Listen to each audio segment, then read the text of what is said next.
बेटी के ससुराल में मां की दखलंदाजी। छोटे से गांव की सुशीला नाम की एक महिला ने कुछ साल पहले पशुपालन करके दूध का काम शुरू किया था। अपने काम की शुरुआत उन्होंने 2 पशुओं से की। दूध निकालने और फिर दूध बेचने के काम खुद ही करती थी। हालांकि उनका पूरा बड़ा परिवार है, बच्चों की शादी हो चुकी है। बेटी की शादी पिछले महीने ही हुई थी। आस पड़ोस के घरों की महिलाएं उनके यहाँ ही दूध लेने आती हैं। आज सुबह जब पड़ोस में रहने वाली मंजू सुशीला के घर दूध लेने के लिए डोलची लेकर पहुंची, तो उस समय सुशीला आंटी फ़ोन पर बात कर रही थी। अतः मंजू ने कुछ क्षण रुकना ठीक समझा और सुशीला आंटी ने रुकने का संकेत भी किया, तो वह रुक गई। सुशीला आंटी की बातें पास ही बैठी मंजू के कान में पड़ रही थी। वह अपनी उस बेटी से बात कर रही थी जिसकी शादी पिछले महीने ही हुई थी। वह कह रही थी, देखो बेटी, मायके की याद आती है, ठीक है, लेकिन वह घर अब तुम्हारा है। तुम्हें अब अपना सारा ध्यान अपनी ससुराल की खुशी के लिए लगाना है। और बार बार फ़ोन मत किया करो, सबसे चोरी छुपे तो बिल्कुल भी नहीं। जब भी यहाँ फ़ोन करना है तो सास या पति के सामने करना।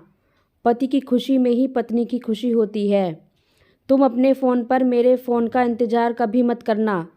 मुझे जब कभी भी बात करनी होगी तो मैं तुम्हारी सास के या दामाद जी के नंबर पर फ़ोन लगाऊंगी, तब तुम भी बात करना। बेटी, तुम्हारी शादी हो चुकी है, अब ससुराल में हो। छोटी छोटी बातों पर तुनकना छोड़ दो। जिम्मेदार बनो, सहन शक्ति रखो। अपना घर कैसे चलाना है, तीज त्योहार कैसे करने हैं, ये सब अपनी सास से सीखो। हर घर के अपने तौर तरीके होते हैं। एक बात हमेशा ध्यान रखो, ससुराल वालों का सम्मान करोगी तो सम्मान पाओगी। मायके की लाज रखना। ठीक है, सुखी रहो। सुशीला की यह सारी बात सुन रही मंजू ने प्रशंसा के भाव में कहा, बेटी को बहुत सुंदर समझाया आपने। सुशीला बोली, बहन, माँ को बेटी के परिवार में अनावश्यक दखल नहीं देनी चाहिए। उन्हें अपने घर की बातों को भी बिना मतलब इधर उधर नहीं करना चाहिए। उस घर कोई समस्या हो तो समस्या का हल खुद ढूंढो। मंजू उस देवी का मुंह देखती रह गई।